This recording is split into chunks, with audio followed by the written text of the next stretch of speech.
Olá, meus irmãos, graça e paz seja convosco. A lição de segunda-feira tem um título Cinto e Couraça. Comecemos agora a dar início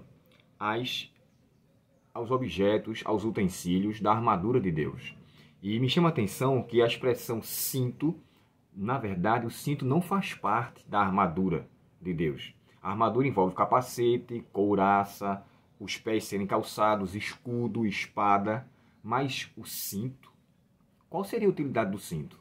Levando em consideração, irmãos, que naquela época as pessoas usavam muito roupas esvoaçantes e para com que a armadura ficasse presa ao corpo, era necessário que um cinto pudesse então compor a armadura no tocante a poder prendê-la, deixá-la fixa ao corpo, evitando com que ela atrapalhasse os movimentos do corpo daquele que o vestia. Então, quando ela começa dizendo assim, cingi-vos os vossos lombos com cinto. Aí, qual é esse cinto? O texto fala que aqui é o cinto da verdade. Irmão, se existe algo unicamente que pode sustentar toda a armadura, é o cinto. Levando para o lado espiritual, se existe algo que pode sustentar toda a nossa vida, é a verdade. Paulo chega a descrever uma frase dizendo assim: nada podemos contra a verdade, senão pela verdade. Jesus chegou a descrever no Evangelho de João, né? Santifica-os na verdade, a tua palavra é a verdade. Então, assim, a santificação nossa é um processo constante, contínuo, que é fundamentado pela verdade. O próprio Jesus, ele é chamado de verdade. Eu sou o caminho, disse ele em João 14, verso 6.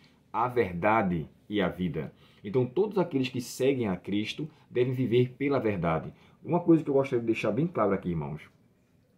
O ponto crucial nesse aspecto é que a verdade faz parte da característica dos salvos. Sem a verdade, nenhuma outro utensílio da armadura terá sucesso, porque a verdade é algo que faz parte da vida da pessoa. Nós não podemos viver em uma vida contrária à verdade e dizermos assim que fazemos parte da vida com Deus.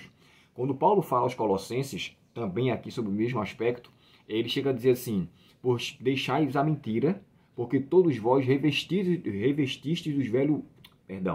Pois deixai a mentira, porque vós revestistes do novo homem, e deixaste de ser o que era velho, porque vocês abandonaram as práticas perversas. Então entende o seguinte: a mentira é uma prática perversa. Colossenses capítulo 3 e o verso 9. Pode observar lá e conferir. E quando Paulo fala também do mesmo aspecto, no capítulo 4 e o verso 25, ele diz assim: deixai a mentira, porque vós fazei parte do corpo de Cristo. Então, como membro de Cristo, a verdade tem que ser crucial. Ela é o fundamento.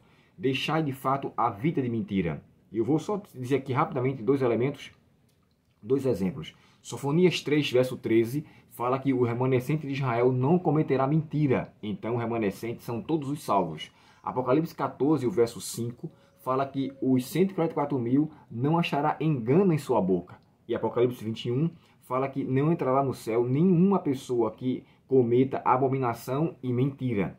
Então nós notamos que a mentira, ou melhor dizendo, a verdade, ela é crucial. E quando o próprio hino, né, Davi, quando compõe o Salmo 101, e o verso 6, acredito que é o verso 6, deixa eu só confirmar aqui, o verso 6 e o verso 7, esse texto eu quero ler com vocês.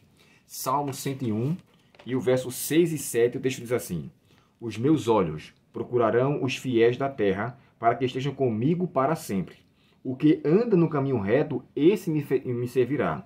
O que usa de engano não ficará dentro da minha casa. O que profere mentiras não estará firme perante os meus olhos. Isso era um cântico feito por Davi, na importância de mostrar o quão a verdade deve fazer parte do cristão. O que comete mentiras não estará firme em minha casa. Assim ele falou.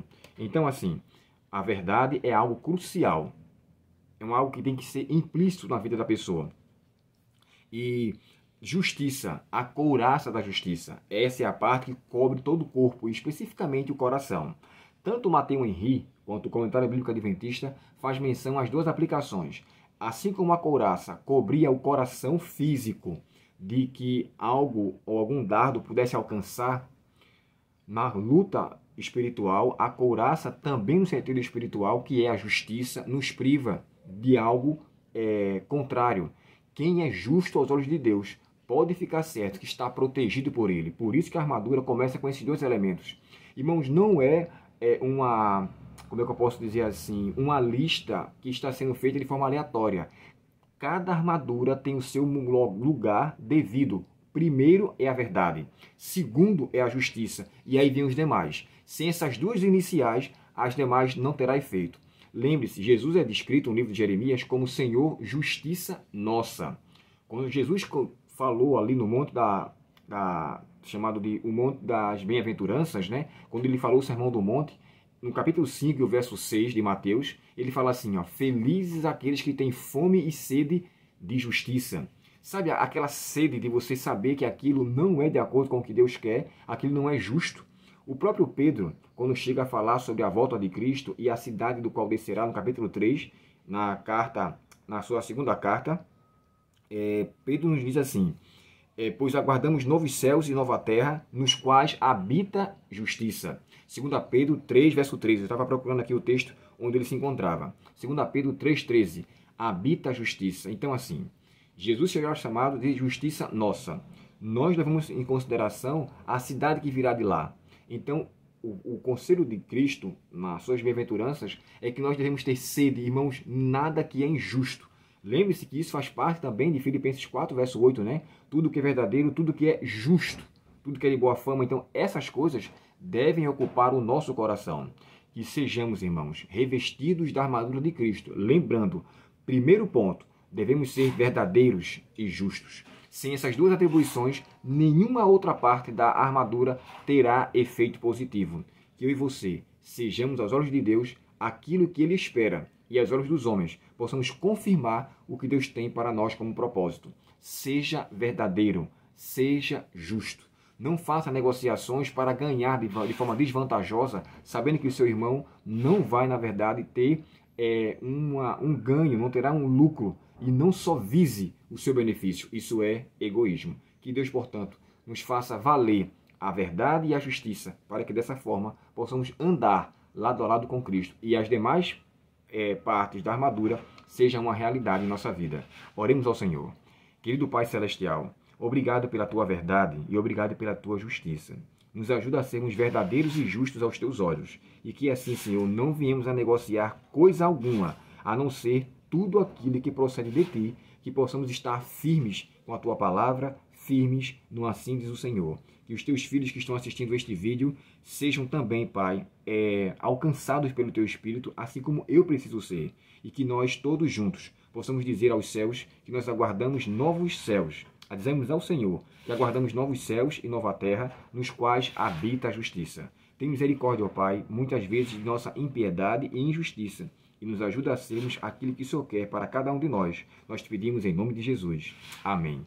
Deus te abençoe, um ótimo dia em sua presença, e que esse dia, essa semana, esse mês, esse ano, e enquanto vida você estiver, seja verdadeiro e justo aos olhos do nosso Pai Celestial. Deus abençoe você. Curta nossos vídeos, se inscreva e nos auxilie no crescimento da causa de Deus. Deus abençoe você e até o próximo estudo.